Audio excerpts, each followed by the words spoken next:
All right, kids, you're getting ready for Valentine's Day, and you know you're going to be alone. Nobody there waiting to hold your hand or hold anything else. This is the last weekend before Lovey-Dovey Day, so I know you hit it hard last night. You got one more chance to hand out those roses in hopes of not being alone.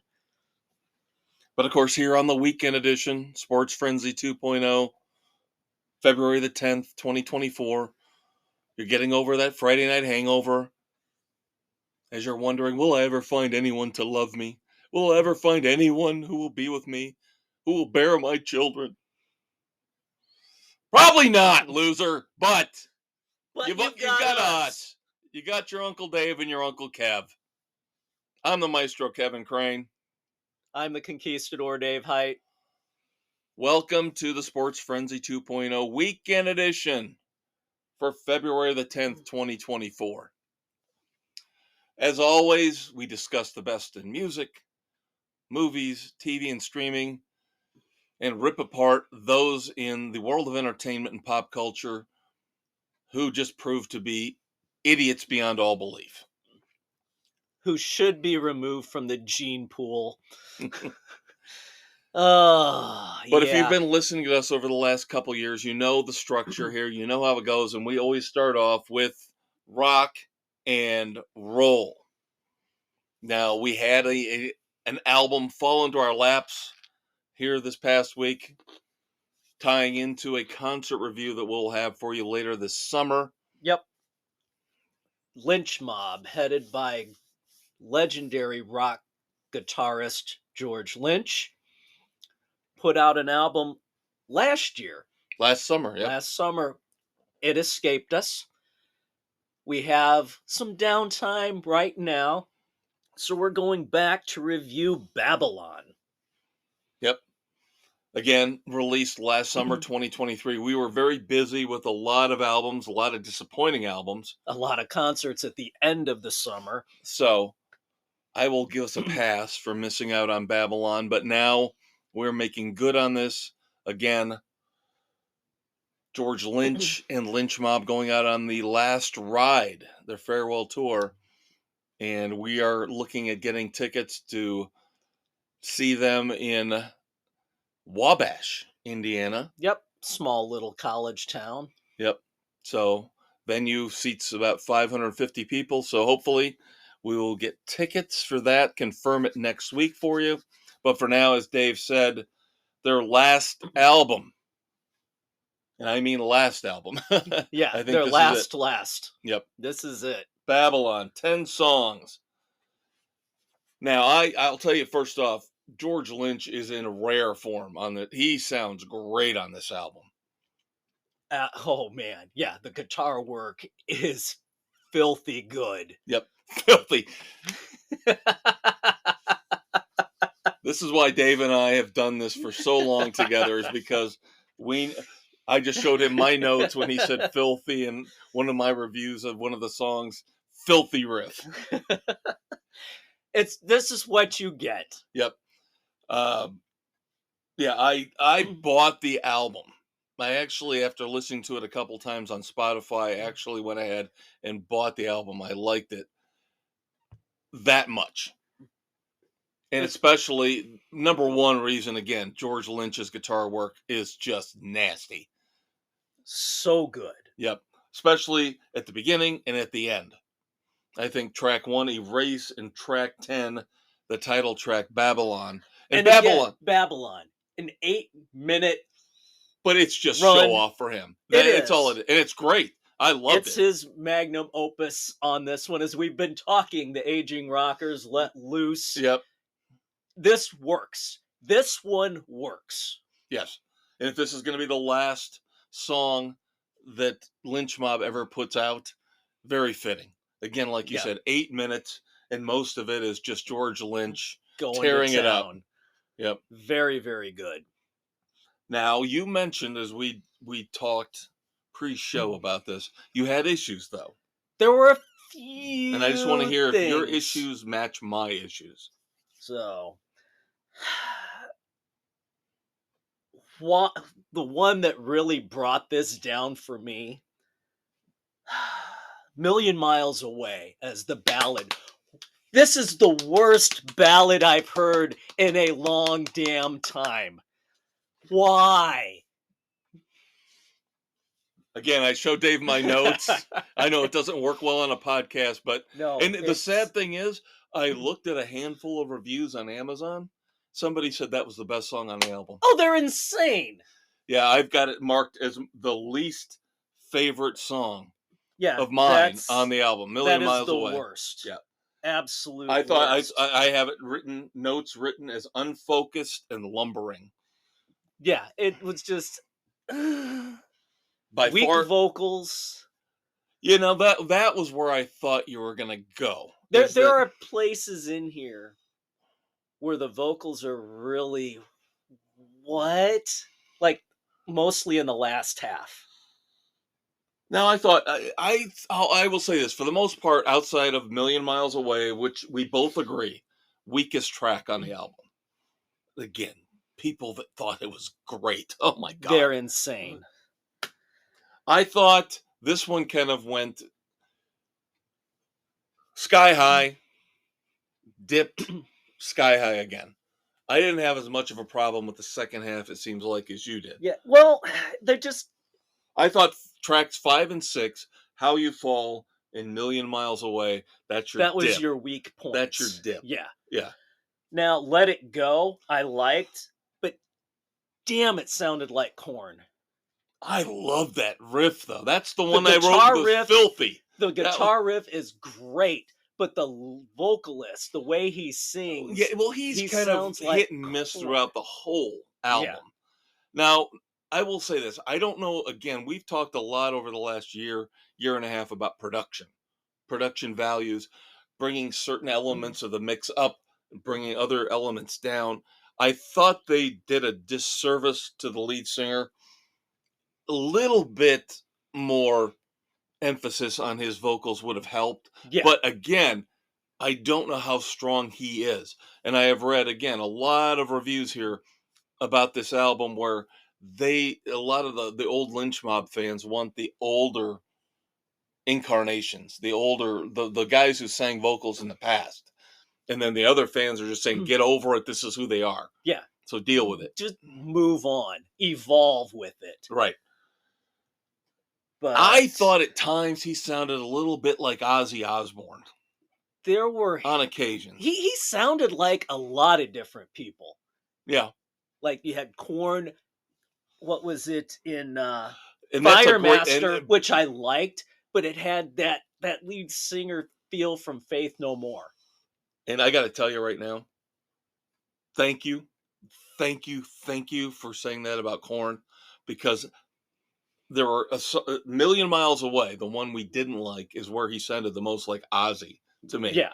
But I was driving myself crazy trying to figure out, he sounds like somebody. At times Ozzy, but Korn, perfect. Jonathan Davis, yep. Perfect. That's who he sounds like. You're right.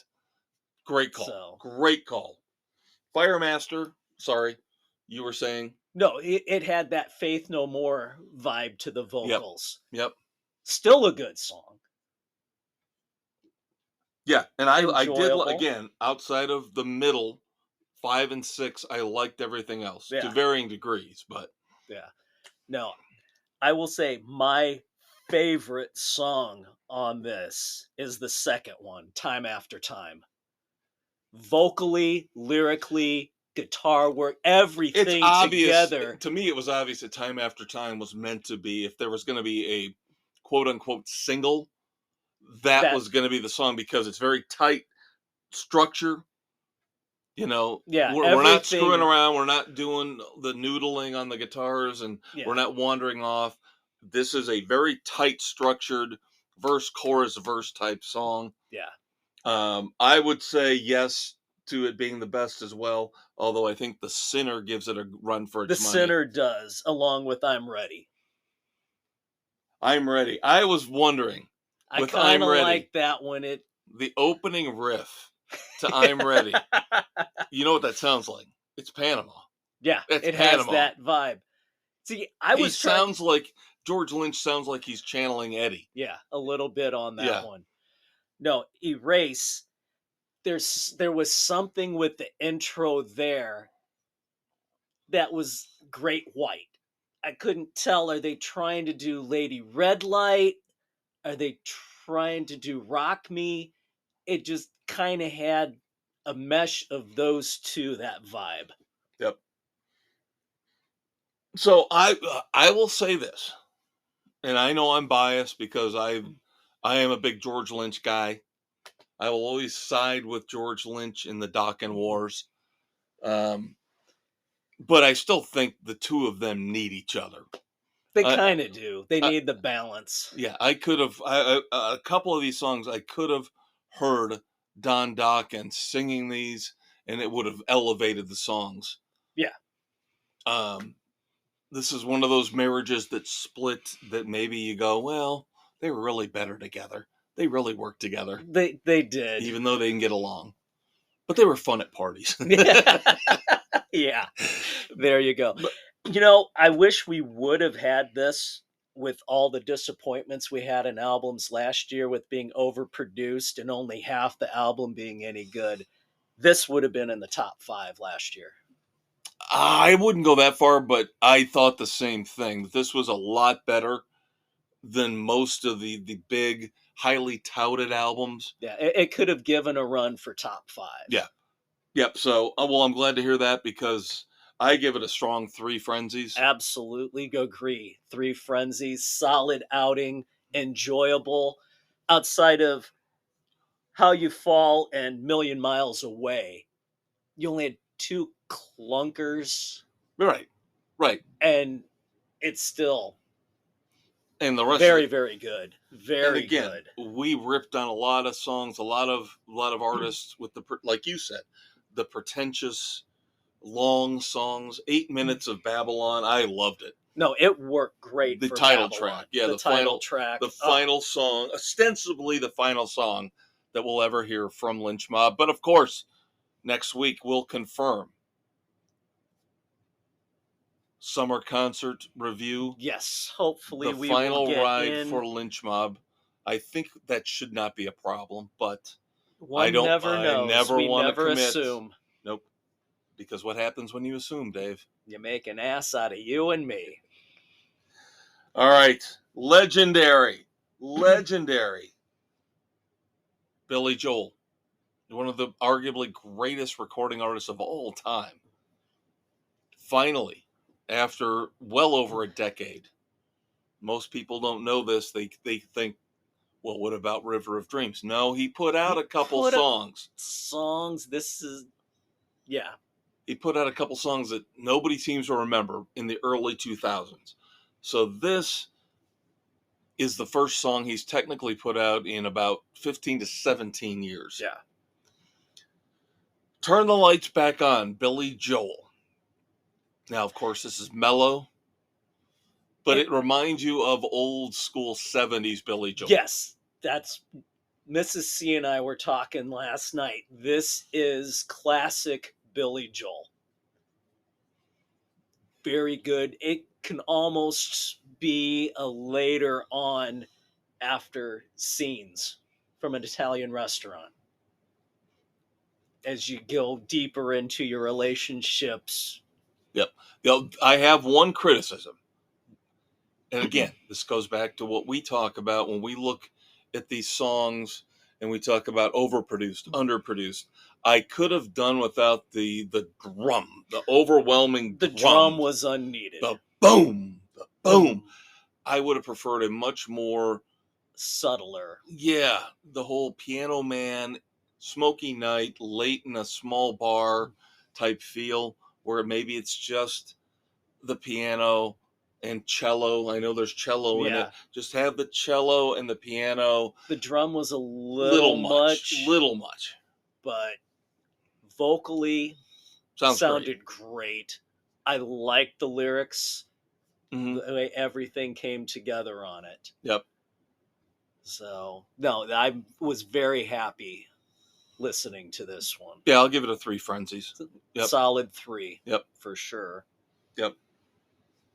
Looking forward to more. Well, boy, I don't know. We'll have to see. We'll have to see what he's got in the tank. I hope that this, and of course, different circumstances, but if you remember back, of course you do since you work in the book realm, you'll remember back when Stephen King retired from writing. Now he had that traumatic experience with getting hit. Yeah. And then he came back and started writing again. So maybe the time away right from writing and putting the floodgates open, and now we're getting books every year from Stephen King. Yeah, maybe we'll get a new album from Billy. Would love to hear it. Would love to hear it. So finally, we have the third song, fourth. Now we haven't reviewed all 4. No, this is the 4th song, but we've reviewed 2 others from Scott Stapp off his upcoming album. Right. Of course, Scott Stapp, lead singer of Creed, as they're going back out on tour this year. Yep. Check out the Super Bowl, the Paramount commercial with Creed. I have mixed emotions about it because, I love my Alter Bridge and I love my Tremonti. So any time that they're taking Mark Tremonti away from those 2 bands pisses me off beyond all belief. But I'm actually enjoying the Scott Stapp solo stuff. I can't believe I'm saying that. No, they've been pretty good. And Dead Man's Trigger, I think, is the best one we've had so far. Absolutely agree. Because he doesn't, I made fun of him last week with Black Butterfly. Yeah. He stays away from that completely, does not oversing on this. He lets the thunder, the rhythm, the guitars, everything take over. He's beautifully done. Right. He's a part of the mix. He's not trying to take over the mix. Right. No, and so this is just a straight on heavy rock song that I liked a lot. Yeah, it's very good. Yep. I give this one a solid 3. I am with you as well. So look at that, kids. Positivity all around. Positive for Billy Joel. Positive for Scott Stapp. Positive for Lynch Mob. Come on. You're saying, what the hell's wrong with you guys? You're Sports Frenzy 2.0. You're supposed to hate stuff. Wait for it. Wait for it. I'll tell you, though, I think this whole episode until we get to Dumbasses, Red Foreman might be positive. It's going to be a positive. I've got a good feeling about this one. I don't think there's a lot of negativity coming this week. Now, Dave is taking next week off, not because of the lovey-dovey stuff necessarily, but we've got Ash stuff Wednesday. Coming on. We've got, So I've got other commitments. I know, shame on me, but it happens. Bunch of songs. I'm going to throw all these out there. Dave and I will try to figure out which ones I review next week, which ones he catches up on, which ones he wants to join in on in 2 weeks. Now, I know in 2 weeks, for sure, when Dave comes back on the 24th, that will be for an album review, the brand new Blackberry Smoke. Yes. Be right here. That will be our featured album review in 2 weeks. So that comes out on the 16th of February. Now, as far as songs go, though, little room to play with here. So we've got another Mick Mars song. Of course, former lead guitarist for Motley Crue. Third single is Undone. So far, the production on them have sounded undone. Here's the thing, though. We compare George Lynch and Lynch Mob to what Mick Mars is doing with his first. We've talked about this. George Lynch, you can hear his guitar. Yeah, it's coming through his band, loud and but clear. He is the star. This is his band. Yeah. Mick Mars, his guitar is lost in the background of everything else. There's nothing distinctive. No. There's nothing that differentiates it from anything else. And that's not good. No. You know? No. You got to be more like Yngwie Malmsteen, George Lynch, Ted Nugent, you know, the guys that put together bands but brought in a vocalist and said, hey, we'll Let's do these songs, but I'm the star of the show. My guitar is the star of the show. Slash. With When he Miles, was Miles even with Miles Kennedy. Kennedy, even with such a dynamic lead singer as Miles Kennedy, it's still Slash Yeah. and the Conspirators. Yeah, Slash Yep. with Miles Kennedy and the Conspirators. It's Slash's guitar that shines through with Kennedy's great vocals. Right. And that's what makes it such an unbelievable combo. But you guys know what we're talking about here. So we'll see if it gets any better with Undone. Second single from Ace Frehley's upcoming new album. New single is Walking on the Moon, not the Police song. Walking on the Moon from Ace Frehley. We've got another new song from Iron Maiden lead singer Bruce Dickinson. This one sounds like it's going to be a really powerful love ballad. Rain on the Graves.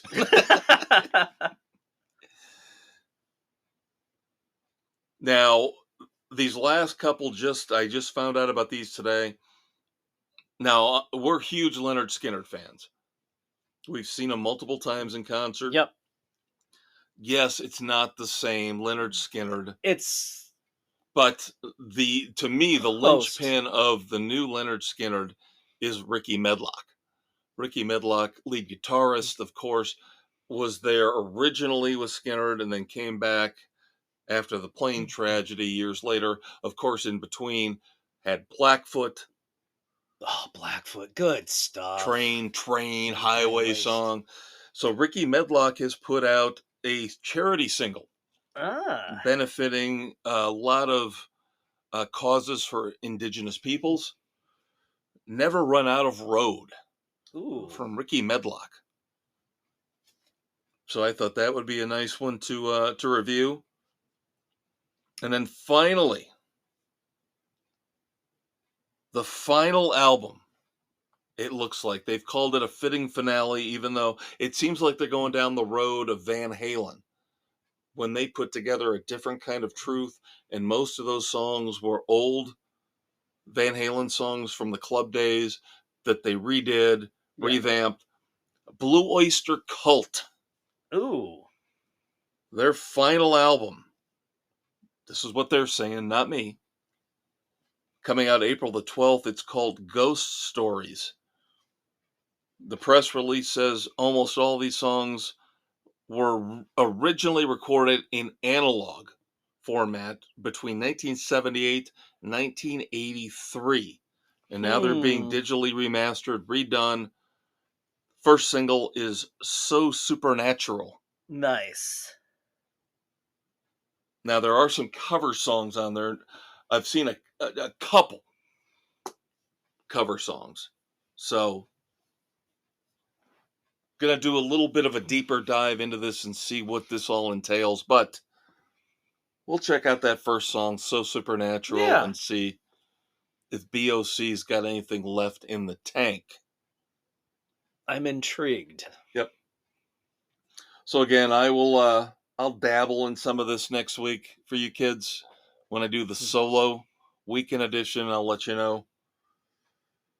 I'm not gonna review all of them. I'm not gonna review all of them. So some of them we'll leave for your Uncle Dave. I will probably try to review the lesser. Leave the good Leave stuff. the good stuff for our discussion. Yeah. So that means I'll probably listen to Bruce Dickinson and Mick Mars. There you go. And leave the rest of it, the good stuff, for Dave and I in 2 weeks. But until that time, rock and roll is done for the next 2 weeks. Between Dave and I will do something next week. But this particular weekend edition is far from being over. No, we've got movies coming up in the next segment. I have got an Oscar contender review as well as story time. All right, here we go. So the next segment should be a lot of fun. Do we have books this week? I the did way? not finish What? Front Sight. What? You didn't read a book this week? What? I did What? not get to finish it. I had a few other things I was doing. Oh my God! I think the world is Imploding. Stopped turning on its axis. I think it's starting to turn back the other way. Yeah, I'll probably have 2 at least for the next go. Maybe Dude, 3. I was gonna say I was actually gonna have the new Spencer book ready for 2 weeks, and so you'll have like 5. Maybe 2, possibly 3. We'll see. I've got them stacked up. I'm just going to have to focus in. I imagine one of those is the Ghost Orchid, the new Kellerman. Kellerman. That I just got today. No, I've got finishing Front Sight. God, I can't even remember now the other one I've got. You mentioned you were going to read the Burke I've got short stories. Burke short stories as the third one, and then I just got the new Kellerman. See, now I got to catch up with Spencer. Then I'm going to go to Delaware, Kellerman. Yeah. Then I will go back to Burke before Cleat comes out. Yeah. So I might go back to back with Burke. Real quick here, before we break, since we're going to take care of books now, since you don't have a review. There we go. We do have an official confirmation for the next Jack Reacher novel. Lee and Andrew Child, In Too Deep. Not the Genesis song. No. The new Jack Reacher novel will be out October the 22nd. I was going to say October or November. Yep. But the official release date is out there now, and the cover. So, and have you noticed ever since? I mean, Lee Child wasn't exactly the most creative with the book titles, but ever since Andrew hopped on board, they're just really generic. You know? Yeah. I mean, In Too Deep. When you had stuff like Never Go Back, Personal, The Affair, Persuader. No Plan B. Yeah. 61 Hours. Yeah, we're not getting it yet. Not yet. We're getting Persuader, which I still have to read before season 3 comes out. But, and then in the comic world, I have to bring this up. You might appreciate this, though, because Deadpool 3, of course, coming out. Yep, looming this summer. The big comic book movie. Rob Liefeld, comic book legend, co-creator of Deadpool, retiring from doing Deadpool. One final Deadpool story / series coming out from Marvel this summer. Wow. Now, Rob Liefeld, if I am a comic book geek, retired comic book geek, but his artwork is unbelievably distinctive, up there with Alex Ross and Jim Lee from when I was reading comic books in my 20s and 30s. I mean, Rob Liefeld stuff is just ridiculously original. Especially, I remember Cable. He did an unbelievable job with X-Force and Cable. Of course, Deadpool played into that as well. But you get one final knockdown drag out in the Marvel Universe before they replace Deadpool and make him a woman. No, just kidding. Just kidding. A black lesbian woman. We're just kidding. Kinda. Sorta. We know how these things We don't work. want to piss off the LGBTQZPQRST people, so the alphabet mafia. All right, kids. Movies coming up. Dave and I will be right back. Stuck in a no-win situation? Wife being held captive while your feet bleed? Take a second to decompress. Pull out your smartphone and listen to Sports Frenzy 2.0 on Spotify, Anchor, Google, Radio Public, Pocket Cast, Breaker, Apple, Overcast, and Castbox. And don't forget to check out their Facebook page. The Maestro and the Conquistador will take your mind off your dire predicament and give you the best non-PC sports commentary you'll find anywhere. And once you compose your exit strategy and take down some German terrorists, you'll want to yell, Yippee-ki-yay, Sports Frenzy 2.0! All right, you better have the eggs and the bacon and the sausage. If you haven't finished them yet, they better be in that grease, getting ready to go. Segment 2 here on the Weekend Edition, Sports Frenzy 2.0. Your Uncle Dave, Dave Height. He's your Uncle Kev, Kevin Crane. All right, segment 2, we've gotten rock and roll out of the way. Time to move on to movies. Yep, recording here February 7th, 2024, dropping Saturday the 10th. And we have to say, happy 50th birthday to the great movie Blazing Saddles. Giving him homage here on Spotify, Google, Radio Public, Pocket Cast, Apple, Overcast, Castbox, Amazon, Audible, and iHeart Sports Frenzy 2.0, baby.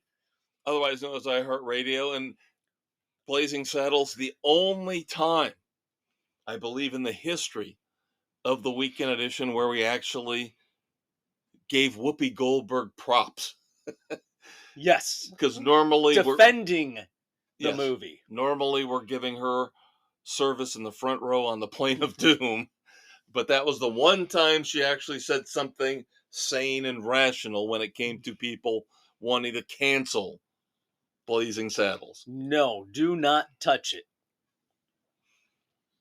That's what she said to me. Then that's okay. Yeah, unless you give me $50. But it's going to be $100 on Valentine's Day, so I got to go to the ATM. There you go. All right, I have two very, very different movie reviews this week. One, a prestige piece up for Best Picture this year at the Academy Awards. The other one, a story time going back to the 80s.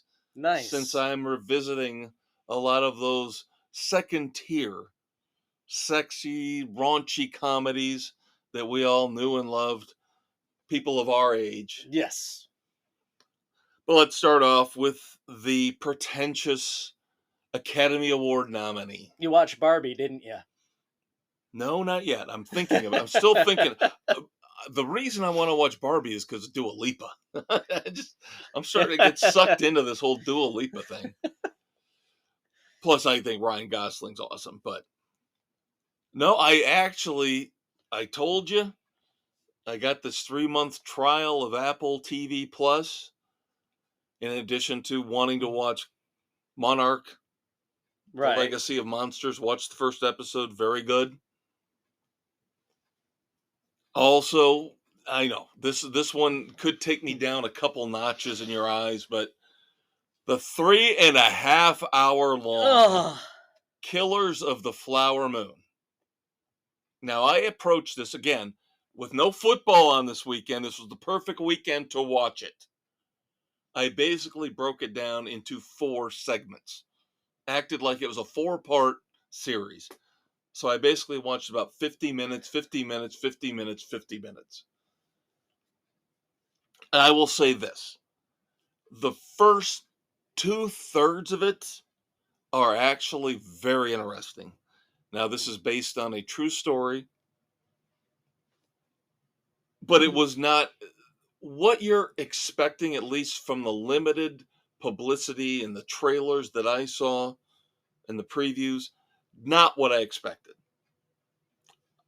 Now again, it wasn't something that was marketed to me in the first place, so that's why I wasn't paying attention to the ads. But I got the impression this was going to be about Leonardo DiCaprio's character basically killing off all these people on an Indian reservation. That is not what it's about. No. No. It is about the Osage Indians and how in Oklahoma they basically struck literal gold, liquid gold, Texas tea. Oil, that is. And became filthy rich. And how white people came in trying to insidiously find ways to steal the money that they got from all the land rights and the oil rights that they had in Oklahoma. Now, this is back in the early 1900s. So right away, I was like much more intrigued by that than I thought it was going to be the typical Scorsese bloodbath, you know, F-bomb fest that you get for most of his gangster movies. And it was not. Much more restrained, much more well thought out. Um, and probably should give credit to the source material for that because it's based based on on a the book. bestseller. Right. So again, about the first, again, 3 hours and 30 minutes. It's way too long. Too much. There's no way in hell going in I was not going to say it's way too long.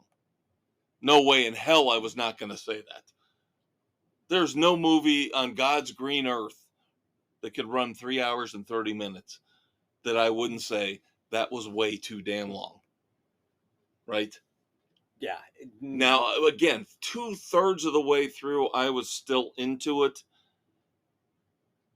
The last third, did not like it. The last third takes too much in terms of it turns into a frontier Law and Order where it's all about courtroom negotiations and plea bargains and things like that. Now, there are a couple interesting uh, guest stars at the end that I did not know were in the movie that popped up as opposing lawyers that I was kind of like, oh, I didn't know they were going to be in the movie.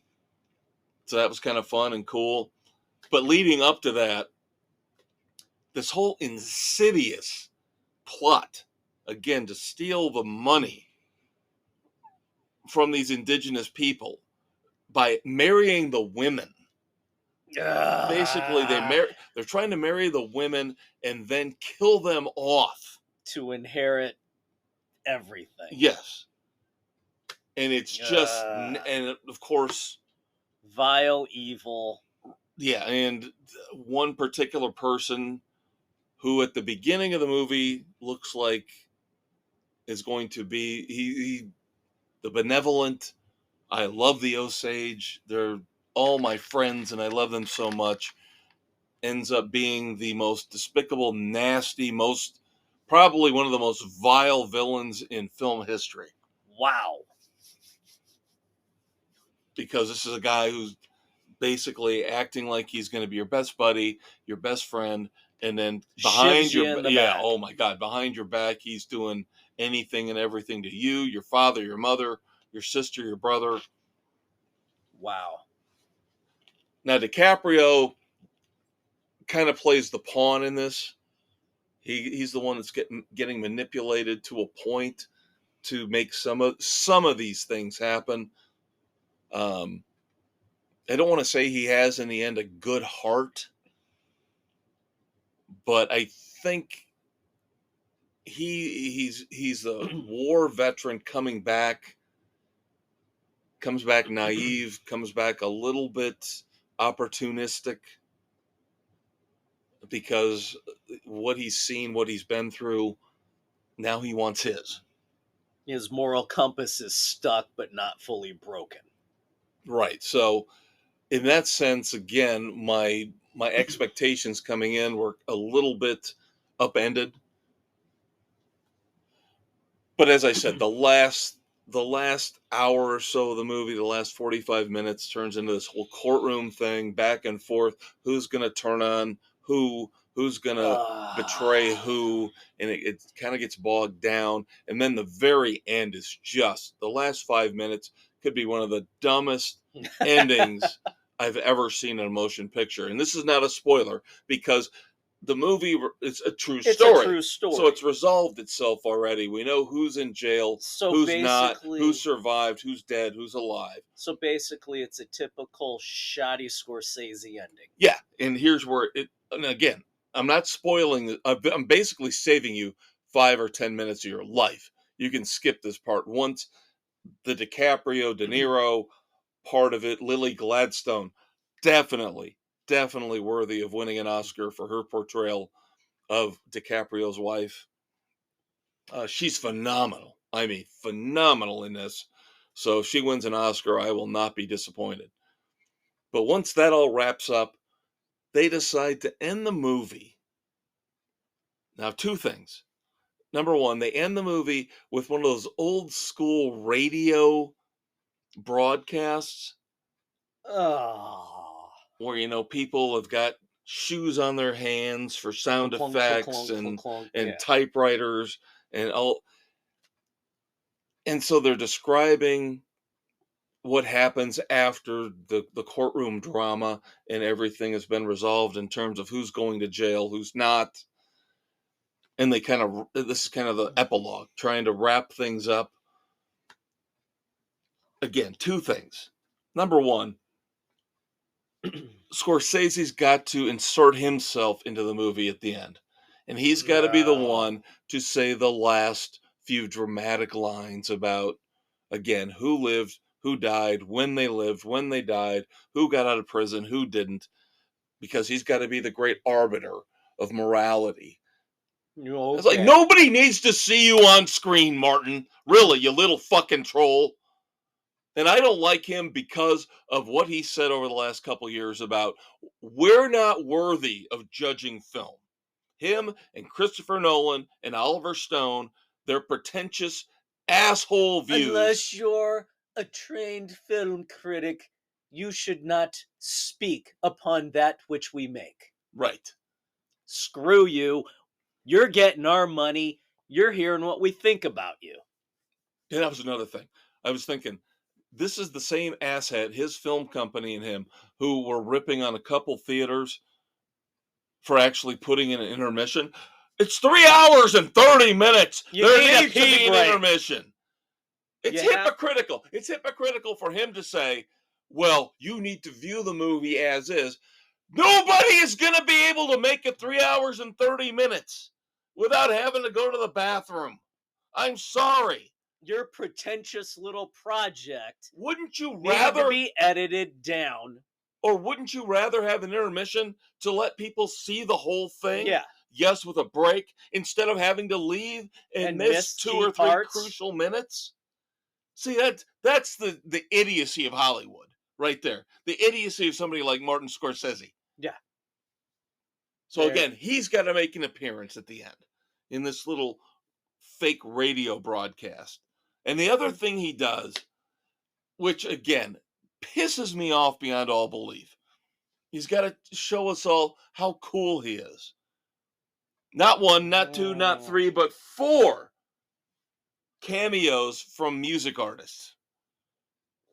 Which Jack White to do anything. Jack White makes an appearance at the end. Pete Yorn, Jason Isbell, and Sturgill Simpson all make appearances at various points throughout this movie. Whatever.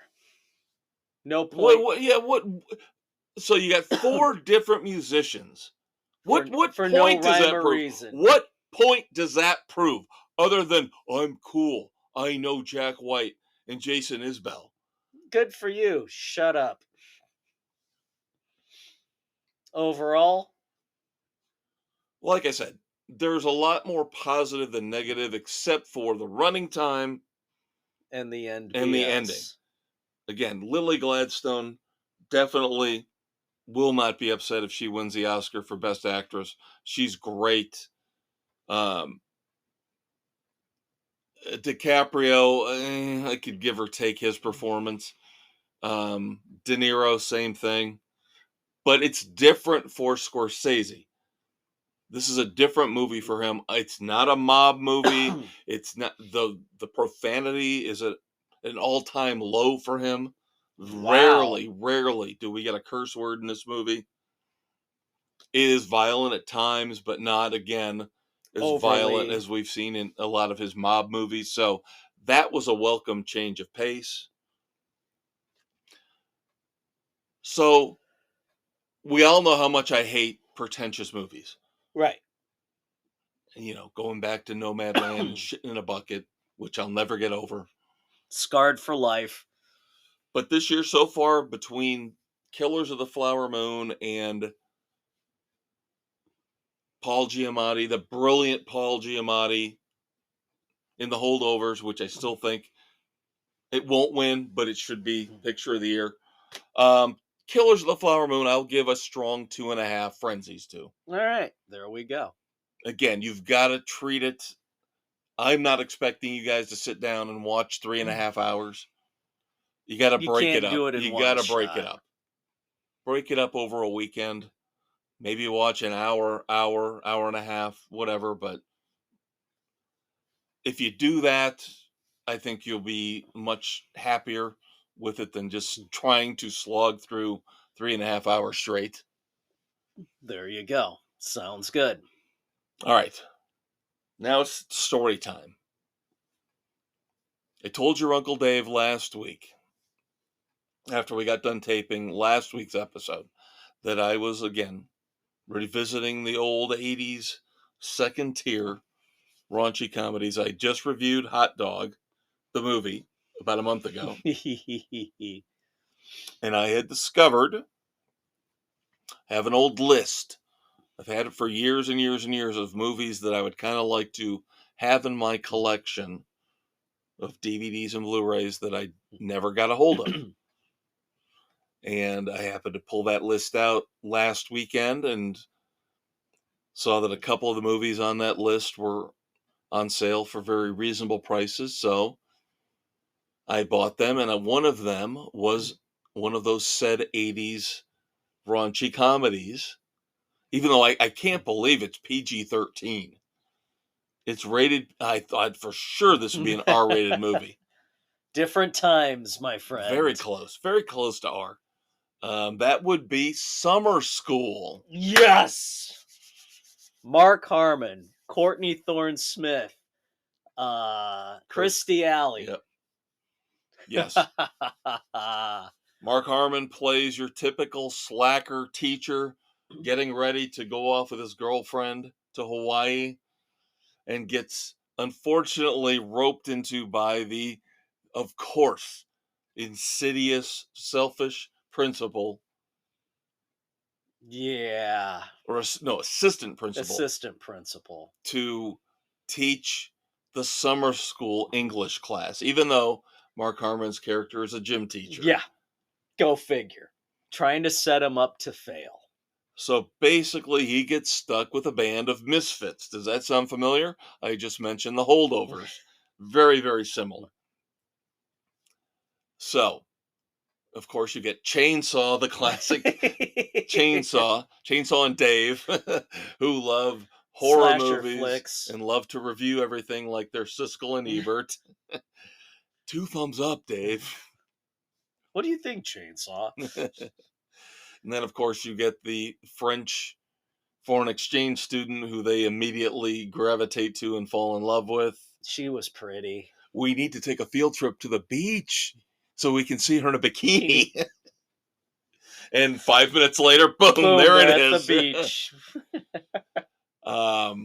Yes, and then you've got the kind of disturbing storyline with Courtney Thorne-Smith wanting to basically move in with her teacher. Yeah. Having that crush. I did actually do the research on this because I was a little disturbed by that. As during the movie, she said she's 16. She was either 19 or 20 when the movie was filmed. And I was going to say, yeah, that's not a 16-year-old body. No. And then, of course, Kirstie Alley plays another teacher who's teaching summer school classes, who Mark Harmon, of course, finds to be very attractive and who wouldn't at that point in time. But he, of course, has to fend off the advances of the assistant principal who is currently dating said teacher. Yes. So, yes, it's actually a little more complicated than your typical bonehead summer 80s sex romp comedy. Yeah, it wasn't so much the sex romp comedy. It was just kind of your teen angst comedy. Yeah. Which put it into the PG category. Well, you've got 13. The pregnant student and that whole thing. Yeah. So there are a lot of different things going on. Of course, the jock gravitating to the pregnant student. Will Mark Harmon's character grow along with his students over the course of this Can summer? he get them to pass the class? It's well done for what it is. It Yeah. is, and it's better than It's Hot just a Dog. fun summer romp. It's better than Hot Dog Well, yeah. because again, Hot Dog was a lot of filler, no pun intended. But yeah, and Hot Dog did not have any aspirations to teach anybody any lessons about how to be better people. No, it was just, hey, we're skiing, we're screwing. There you go. Yep. So at least summer school has a little bit more going for it in that it's trying to convey some positive messages while at the same time pushing the boundaries of PG-13 ratings at the time. And I will say this. I will say this. Now, you and I both talked about couldn't find at that time, mid to late 80s, two better looking women to have than Courtney Thorne Smith and Kirstie Alley. Oh, yeah. And the final scene where they end up doing the homage to From Here to Eternity with the dog, Yeah. which is funny, but it's cute. But before that, when they're walking down the beach together, Kirstie Alley has got the sweater on, the crop top sweater with no bra, Yeah. no No bra, bra. It no was a little bra. chilly. And I was like, oh my God, Yeah. that's just the look. That is the California USC Trojan cheerleader look that just will knock me for a loop every time. 10 out of 10. The crop top, light colored sweater, and the no bra underneath. Yep. Oh my God. There you go. Yeah. Mark Harmon probably had a Woody going, left an indent in the wet sand.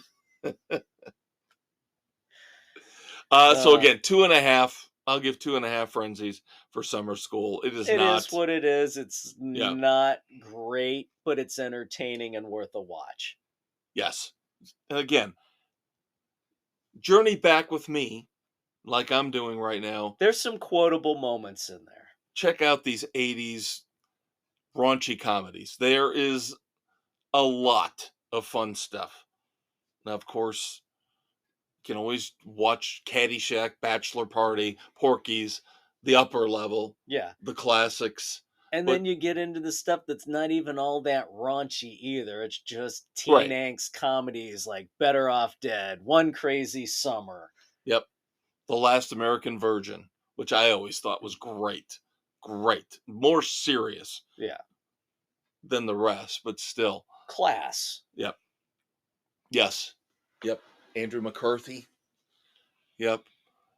So Weekend at Bernie's. Come on. great movies. Great fun movies. The 80s were the bomb. One little movie tidbit, and then we'll move on to segment 3. I don't think this will appeal that much to the conquistador, but we're going to reboot Jurassic World.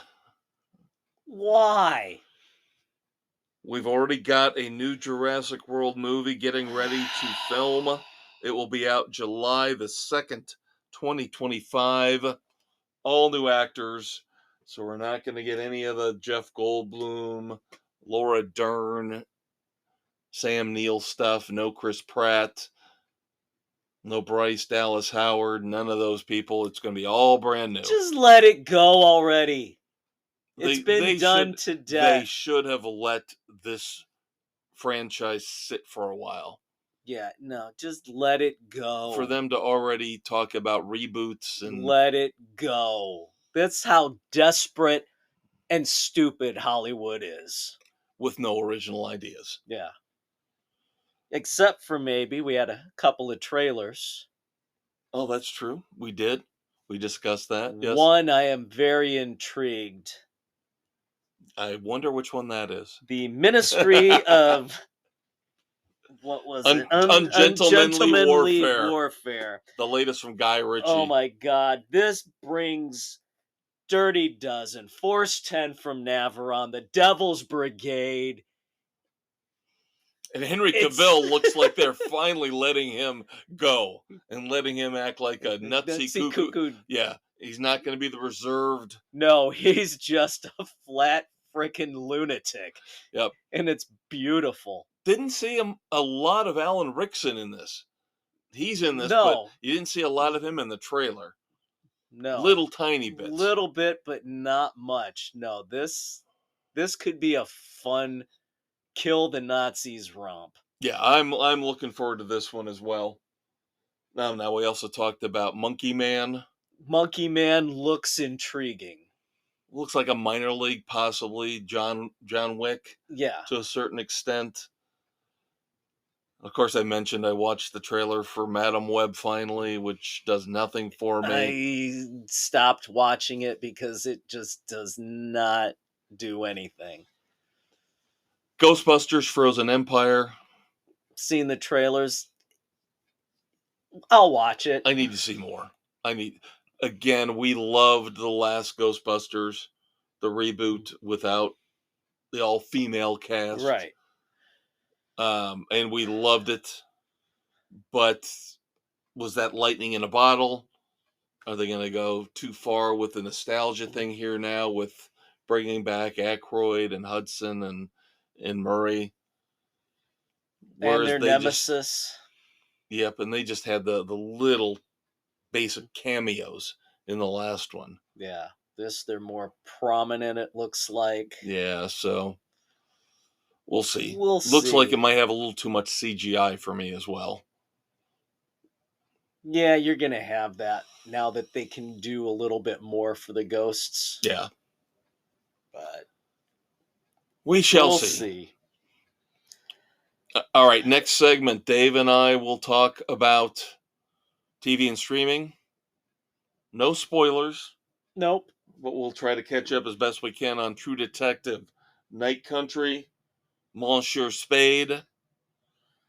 We will discuss, for the second to last time, Obliterated.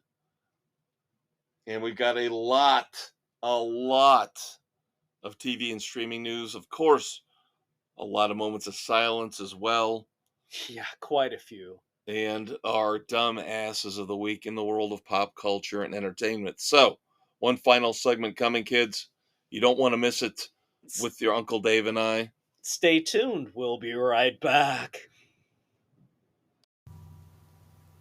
Are you tired of getting body slammed by the mainstream sports media? Are you sick of their lame trash talk? Check out Sports Frenzy 2.0. We're the tag team of the Maestro and the Conquistador. Pile drive those jackasses into submission. Available on all major podcast hosts, including Spotify, Anchor, Google, Radio Public, Pocket Cast, Breaker, Apple, Overcast, and Castbox. Kevin Dave slap a figure 4 on all the major sports networks who lie, kiss ass, and refuse to take names. New episodes drop every Thursday with new weekend edition episodes every Saturday. And that's the bottom line, 'cause Sports Frenzy said so. All right, kids, your weekend hangover cure, Sports Frenzy 2.0, the weekend edition, taping here February the 7th of 2024, hitting just in time for you to upcheck everything bad from your system the night before and get up some strength, some power, some courage for Saturday night. I'm your Uncle Kev, the Maestro Kevin Crane. I'm your Uncle Dave, the Conquistador Dave Height. Third and final segment, of course, TV and streaming, and then, of course, we will go to Moments of Silence and your dumb asses of the week. Now, a little bit off sequence here, so I'm not going to spoil anything for you. Uncle Dave is not caught up as far as I am with True Detective, Night Country. Right now, as we tape, as I mentioned on the 7th, we're through 4 episodes. Because of the Super Bowl, Max will drop episode 5 2 days early. So as you're listening to this on the 10th, It's out. episode 5 is already out. Not going to spoil anything. Your Uncle Dave's only through 3 so far. Yes, It's I'm just, dealing again, with Mrs. C, who's watching it with me, and she's been battling a head cold and was not in the mood to pay attention to something like that. no worries. No worries. I will just say, as I've mentioned to you before, now, one thing new, one thing old. The old thing is, I've mentioned that I've watched the first 3 seasons. And while all 3 seasons are different stories, and again, season 2 unfairly ridiculed. Everybody seems to make fun of Vince Vaughn, and it's not fair. Not fair at all. Season 2 is much better than the critics and the nasty public opinion on social media would lead you to believe. But of course, season 1 was widely acclaimed with Woody Harrelson and Matthew McConaughey. And I find a lot of similarities between this season and that season, especially with the mystical, occult vibes that we've got going on. So those 2 seasons, to me, mesh very well together. But the new, just read this week where the creator of True Detective, Nick Pizzolatto, who is more than happy to take credit for the first 3 seasons, including the season that I just mentioned that was widely ridiculed Yeah. with Vince Vaughn and Colin Farrell, has disowned this current season. Really? Basically saying this is not anything I had anything to do with. You want it, you can have it, but this is not me. Oh Which is my. shocking to me because watching it As a as first foray into it, I'm digging it. yeah, no, It's well and I done. have seen, see, that's the thing, you and I have 2 different perspectives, but it seems like we have the same opinion, is that I've watched the first 3 seasons, and I think this fits in fine, just perfectly with the overall tone and vibe of the first 3 seasons. I don't know why he's being so antagonistic about this one, Yeah, that doesn't unless make there's something yet to come that we don't know. unless it's near the end that it Just falls off completely the goes cliff. off the Yeah, rails. but so far, yeah, I am enjoying it immensely, and I've mentioned that Jodie Foster doesn't get enough credit. She No, doesn't she's work as doing a much really as good other job. actresses, but she is just. Okay, we're politically incorrect, so I can say this. Doesn't matter. I find it unbelievable. I'm not in a bad way. We talked about the alphabet mafia, and we talked about the LGBTQ PQZ, Yeah, and how they get all up in arms when a straight person plays a gay person. They don't like that. right. But you have a gay person playing a straight person here. Yeah, well, Jodie Foster is openly gay, and she is playing a character who is notorious for screwing every man in the Yeah. city. So And I'm fine with why? that. I think And it's that's all great. right. It's great acting. It's But unbelievably great acting. you But why can't is have it both ways. there you go. Thank you. But we'll, of course, when we get to the point where I believe it's 8 episodes, all 8 episodes are Yeah. done and wrapped, we will have our full season review of that. Now, in 2 weeks, of course, your Uncle Dave won't be here next week because he's doing either the lovey-dovey stuff or the religious stuff, whatever. But he's not going to be here, so you're going to have to deal with me alone. So we're going to have to hold off on our season 1 review. of the great Clive Owen in Monsieur Spade on AMC. It's a shame this is only 6 episodes. It is so damn good. And see, So well done. here's the thing. I think you and I, a great way to weed out people, if we were back in our old days and we were going out to maybe the bars once a week, just hanging out and talking to people, and we get to the point where, have you seen this show? And yeah, I don't like it. It's pretentious. I don't want to read my shows. Too many subtitles. You could just weed out the idiots is what you Yeah. could do. You get over that quickly. The storyline is great. The acting is phenomenal. Clive Owen as Sam Spade plays the world-weary detective beautifully. Walking around, he's just hunched shoulders, just beat down, but he still carries on. He still wants to do the right thing. Yeah. Ugh. And again, we could say And this ain't about that a kick in the head? You like Dean Martin?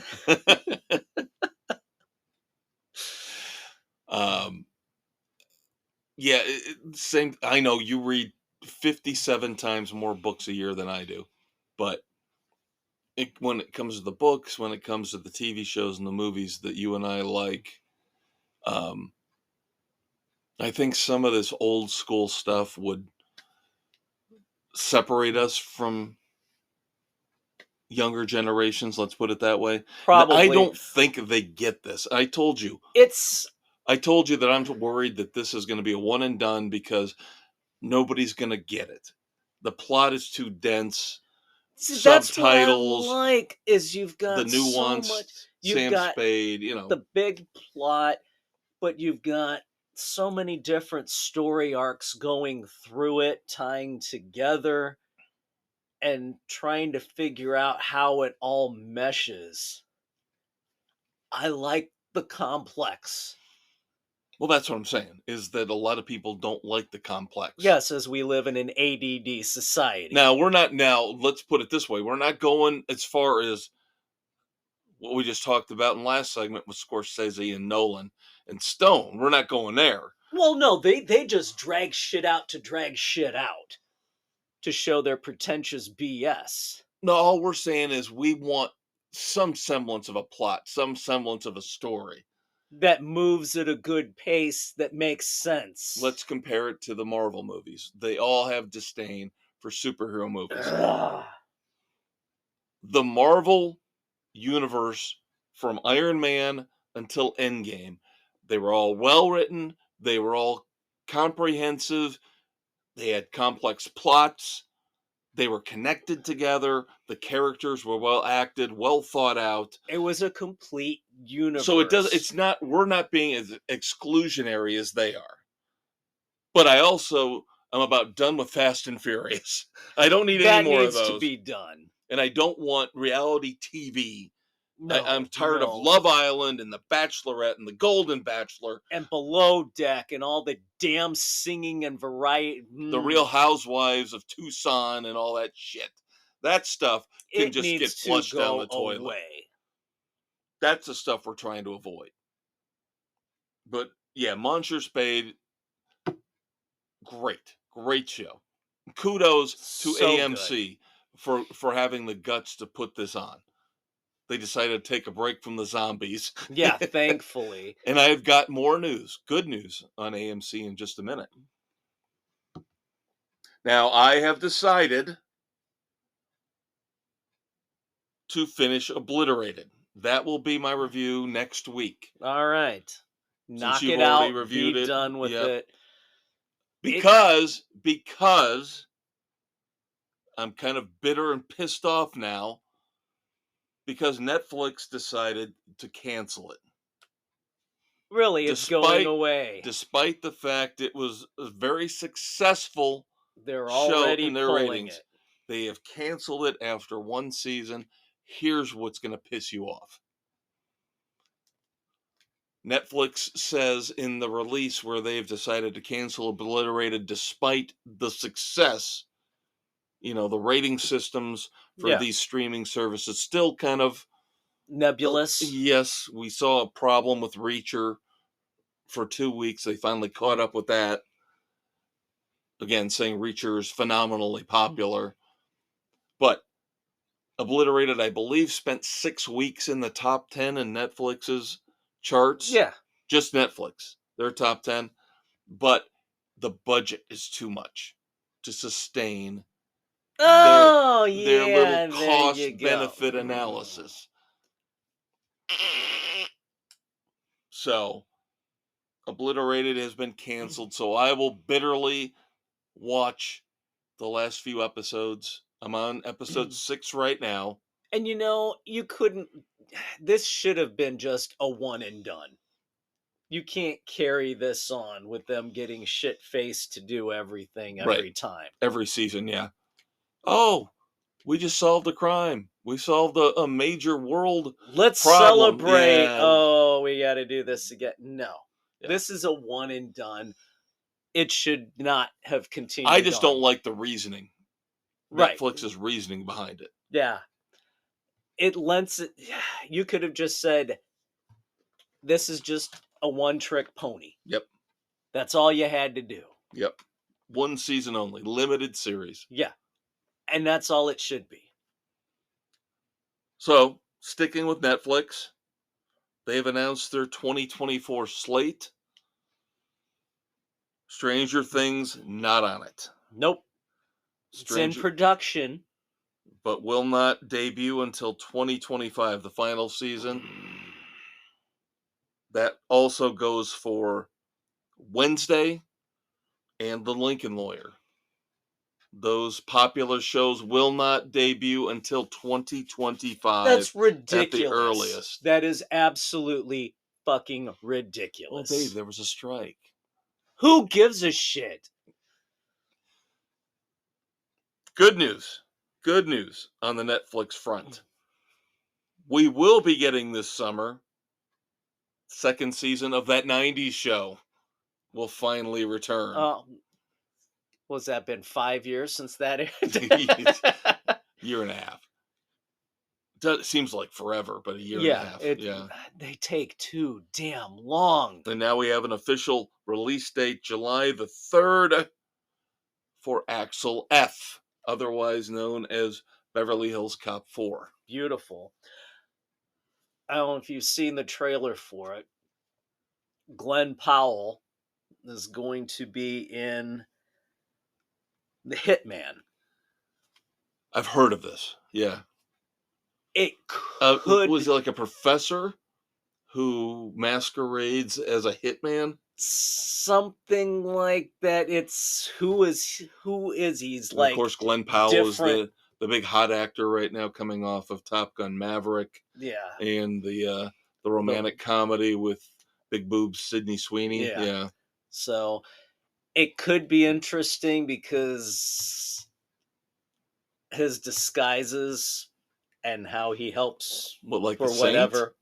That sounds like the Saint. It kind of had that little vibe because they show him the different things, and then when it shows, it was just a brief little trailer, and when it shows the title Hitman, they use all different kinds of fonts.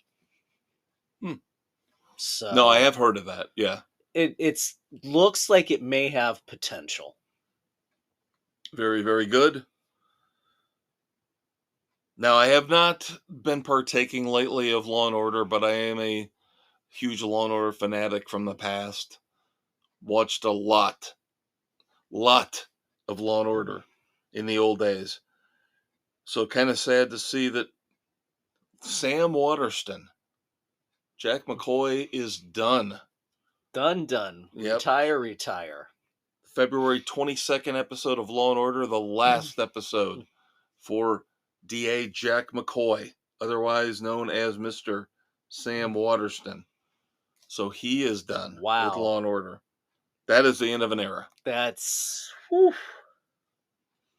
Now, going back to AMC, I know your youngest, and I hate to refer to him as your youngest because they're both freaking men now.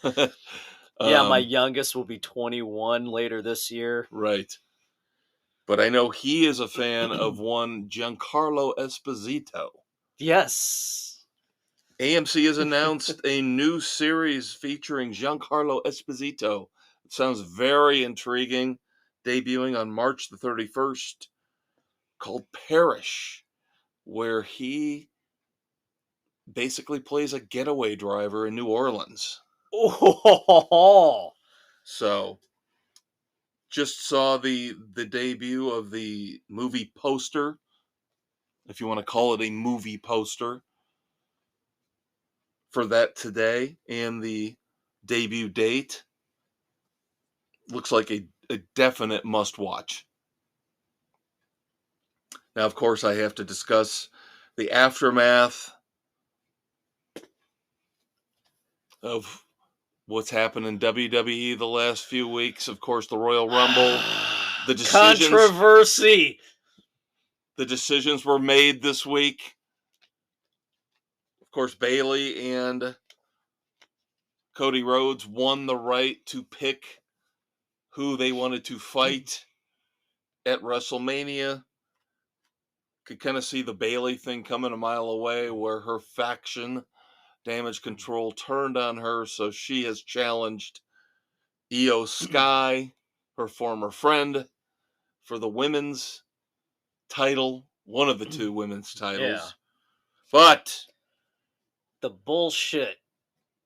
yeah, that's pretty much how I would. This is absolute crap. We were supposed to see finally what we thought we were going to see a year ago. We thought Cody Rhodes coming to the WWE, he was going to be the de facto heir apparent. He was going to Yep. be the one to finally end the Roman Reigns reign. The man who never wrestles. And now they're even making that part of the storyline. He's admitting that he never wrestles. But no, now they're saying that they have not officially announced this yet. Supposedly there's a press conference as we tape on the 7th, tomorrow on the 8th. We'll see how it happens. Maybe they floated the idea to see if it would be receptive, and it is completely blown up in their faces if they go this route. Yeah, because they're implying that they're going to have Cody Rhodes wrestle Seth Rollins. And Dwayne "The Rock" Johnson will come back to face Roman Reigns, which basically tells me that they're going to let Roman Reigns keep the belt for another year. Which is absolute shit. Especially because, again, he doesn't wrestle. He wrestles like 5-6 times a year. He should be out there weekly, like everybody else. And we still have, by the way, wild card. Senior Money in the Bank is still out there. Damian Priest has still got the contract in the brief, and he's got to use it in the next couple months or he loses it, because Money in the Bank is coming up this summer. Yeah. And he's got to use that contract. He's got to cash in. So maybe that comes into play here somewhere. All right, moving on to moments of silence. Two big ones. I will let you handle. How about you handle the big ones? Let me run through the minor ones. I hate to say that real quick. But in the rock and roll world, Wayne Kramer, guitarist for the MC5, very, very influential, yet underrated band. Lot of big stars in rock and roll quote the MC5 as being one of their big influences. Yep. For those of us who loved soap operas, Dallas, Falcon Crest, Don Murray passed away. Of course, he did co-star with Marilyn Monroe in Bus Stop.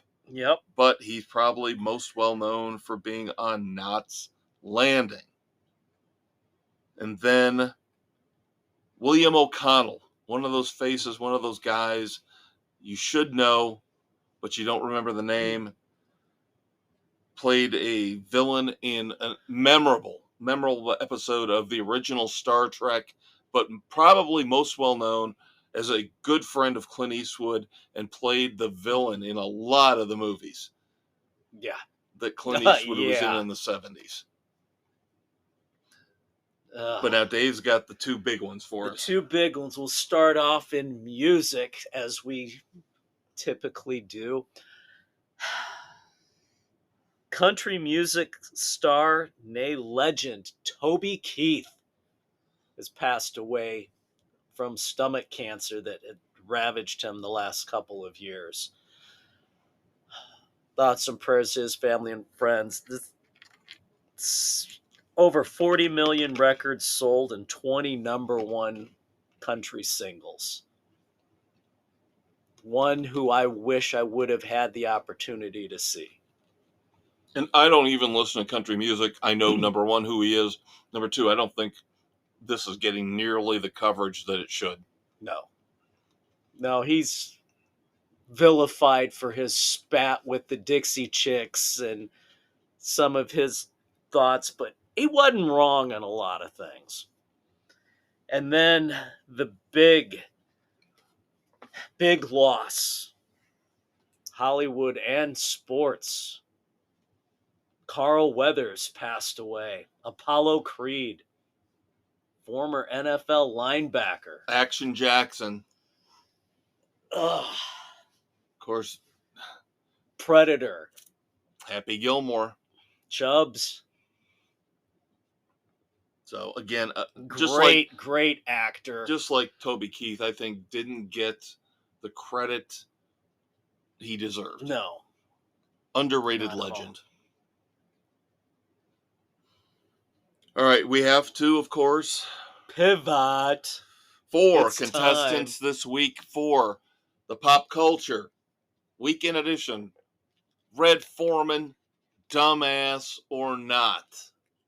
All right, let's do this. First up, retroactive kind of. A year in the making, but finally came to fruition. A guy that we actually like a lot. Darius Rucker. Darius. Arrested in Tennessee. Now, initial reports were kind of confusing. This actually was an arrest on a warrant from last year. But the thing I didn't know, Darius Rucker always seems like he is so well spoken, always cool, composed, under control. There are some demons in the background with him that I did not realize. Now, he got arrested for 2 misdemeanor drug charges. Stemming back to 2023, there was an issue with an ex-girlfriend, overdoses. Yeah. Some dark stuff coming out. I would just prefer that stay away from the drugs, Darius. Don't be on Patrol Live, okay? And what got him was an On Patrol Live special. He was driving a car with expired tags. That's right. That was the third charge. Yep. On top of the 2 misdemeanor. If he wouldn't have had the expired tags, he wouldn't have been pulled over. So, yes, we will even call out people that we love and admire. A dumbass. Next up, Elmo! We're all pretty much tired of fucking Elmo, yet he keeps checking in on X to see how we're doing. Checking in. How is everybody? I'm about done with this shit, and thank God for Larry David. Strangling him out. I just wish he hadn't apologized, and he backed off a day later and said he doesn't regret it. But just, I'm with Larry David. Enough is enough. Choke the fuck out of Elmo. All right, don't like to bring politics in, but this one was just too good to pass up. This past Tuesday, Nevada had their Republican primary. Now, Donald Trump, and I don't care who you want to vote for. I don't care Biden, Trump. It's up to you. You do what you want. Anybody but. But Nikki Haley, Nikki Haley, running unopposed basically on the Nevada Republican primary ticket, loses 63% to 30% to none of these candidates. That would tell me I need to drop out right now. Oh, God. It was Nikki Haley or none of these candidates. And none of these candidates Won overwhelmingly 63% to 30%. Oh boy. Oh boy. And I think that's more telling that nobody is happy with the choices that are out there. Well, we've talked about that. None of us are. Doesn't matter. And if Democrat, the Republican. Media would stop hyping. Ugh. Well, the media is the problem. We've always They said are that. driving everything into the ground. All right, the last one, you're going to love this. I'm pretty much going to guarantee you've not heard this story. Okay, a spy in Mumbai was released after being held for 8 months. A suspect accused of spying for China. Okay? So you got me now? You understand where I'm going here? Yes, a supposed Chinese spy was arrested in Mumbai. Held for 8 months and released. The suspect was a racing pigeon. I did hear about that. The homing pigeon from hell. A racing pigeon got off course from, I believe, Thailand and wound up in Mumbai. It had like 2 little discs on its leg that they thought had Chinese writing on them. So they captured and detained the pigeon, thinking the pigeon was some kind of way that the Chinese were spying. Held onto the poor pigeon for 8 months. That's pathetically stupid. And by the way, guy I know from church, his brother-in-law is big into racing the homing pigeons. Yeah. He won the big world race last year in Thailand. There you go. There you go. And this poor pigeon gets held for 8 months. I can't believe we're talking about a racing pigeon held as against its will as a spy. What better way to wrap up the weekend edition? Probably making your head hurt even more than it already is, kids. Yep. Turn that coffee to an Irish coffee on that one. Next week, I will be solo. I'll be back in 2. But until then, take care of yourselves. Enjoy Lover's Day on the 14th. And enjoy the Super Bowl this weekend. Yes. Don't forget to check out the sports edition as well. Yep, we'll recap the Super Bowl next Wednesday into next Thursday. And of course, 7 days from now, the weekend edition will return. So until then, he's your Uncle Dave. He's your Uncle Kev. Take care, kids. We love you. Bye.